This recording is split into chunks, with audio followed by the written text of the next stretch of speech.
জন্য আগে চলে গেলাম, উম্মত থেকে আগে চলে গেলাম। আগে চলে যাওয়ার কারণে আমার আমি আল্লাহর দরবারে তোমাদের আগে প্রতিনিধি হিসাবে যারা তোমাদের পক্ষে আমি সুপারিশ করতেছি, কেউ বলে সুবহানাল্লাহ। কাদের ভাইয়েরা আমার উপর আমার নবীজি যে প্রচার করেছেন, এটা উম্মতের জন্য অবশ্যই বেদনাদায়ক কথা ঠিক, কিন্তু উম্মতের যে কোনো সুখ মাত্র 3 দিনের বেশি সুখ নাই। নবীজি প্রচার করেছেন 1400 বছরের উপরে হয়ে গেছে, কাজে নবীজির সুখ কোথায় সুখ পাইনা আমাদের কাছে নাই। কিন্তু নবীজির নিয়ামত, এই নিয়ামতের নবীজির কারণে যে নিয়ামত আমাদের কাছে আসছে, এই নিয়ামত কিন্তু আমাদের ভিতরে এখনো বিরাজমান। কেউ বলেন সুবহানাল্লাহ। নবীজির কারণে যে নিয়ামত পাইছি, 1 নাম্বার কোরআন, এটা আমাদের কাছে আছে। নবীজির কারণে নামাজ পাইছি, এটা আমাদের আছে। নবীজির কারণে নামাজ পাইছি, এটা আছে। রোজা পাইছি, হজ পাইছি, যাকাত পাইছি, ইসলাম পাইছি, জ্ঞান পাইছি, যত কিছু পেয়েছিলাম আমরা, এটা একটাও হারিয়ে যায় না। সবটাই আমাদের কাছে বিদ্যমান করে বলুন সুবহানাল্লাহ।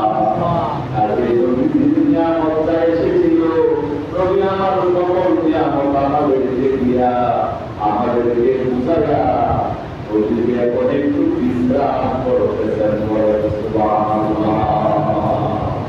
একটু সামান্য বিশ্রাম করতেছেন মাত্র, আবার নবীজি বলতেছেন আমি আমার আজকে আমাদের কালিমার প্রক্রিয়া কিয়ামত বেশি দিন নাই। কিয়ামত সংঘটিত হয়ে যাওয়ার সাথে সাথে নবীজি আমার একটা বিশাল কুয়াশের মধ্যে তিনি চলবেন। আসলে ওই প্রান্ত থেকে ওই প্রান্ত, ওই প্রান্ত থেকে ওই প্রান্ত, সারা আসর রাতে বিশ্বনেতা হিসেবে আবির্ভূত হয়ে গোটা মানব জাতির কল্যাণের জন্য নবীজি আবার ঝাঁপিয়ে পড়বেন কর্মক্ষেত্রে। তিনি সাফাতে কুবরার জন্য তিনি বিধ্বস্ত হয়ে যাবেন, বলেন সুবহানাল্লাহ। সুপারিশ করতে করতে হাজার হাজার কোটি কোটি উম্মত তিনি জান্নাতে নিয়ে যাবে, বলেন সুবহানাল্লাহ। কোটি কোটি উম্মতকে সুপারিশ করে জান্নাতে নিয়ে যাবেন, তাই না? অবশেষে রব্বুল আলামিন সকলকে সুপারিশ করার পরে নবীজি বললেন, ও নবী, দেখেন আপনার উম্মত জাহান্নামের মধ্যে এখনো আছেন কিনা। এরপরে নবী জাহান্নামের মধ্যে উঠলেন, জাহান্নামের মধ্যে উঠে আবার খুঁজতে বাহির করে আবার দেখবেন কোথাও কালেমা আবার ইমানের কোনো চিহ্ন পাওয়া যায় কিনা।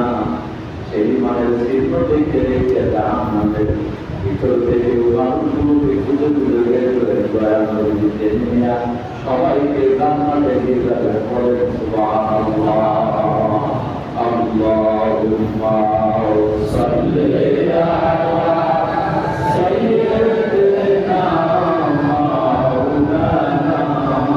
মুহাম্মদ ওয়া আলা আলি সাইয়্যিদিনা মাওলানা মুহাম্মদ।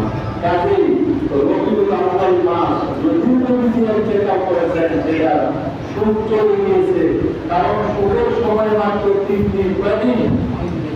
3 দিন। 3 দিনের পরে আর সুখ লাগার জায়েজ নাই। কাজে দয়াল নবীজি সোমবার জন্য গ্রহণ করেছেন, এটা আমাদের জন্য আনন্দের দিবস। এখন হাদিসের মধ্যে আছে, নবীজিকে জিজ্ঞাসা করা হয়েছে, নবীজি নিজেই মিলাদ পালন করছেন।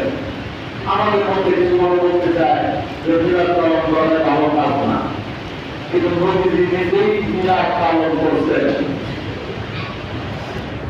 আমি মুসলিম শরীফের হাদিসে আসছে, নবীজি সোমবার রোজা রাখতেন। জিজ্ঞাসা করা হলো, ইয়া রাসূলুল্লাহ, আপনি সোমবার রোজা রাখেন কেন? নবীজি বললেন, ফীহি উলিদতু ওয়া ফীহি উনজিলা আলাইয়া। সোমবার যেহেতু আমি জন্মগ্রহণ করছি, আমি যেহেতু সোমবারে জন্মগ্রহণ করেছি, এই আমার জন্মটা পালন করার জন্য আমি প্রতি সোমবারে আমি রোজা রাখি। বলেন সুবহানাল্লাহ।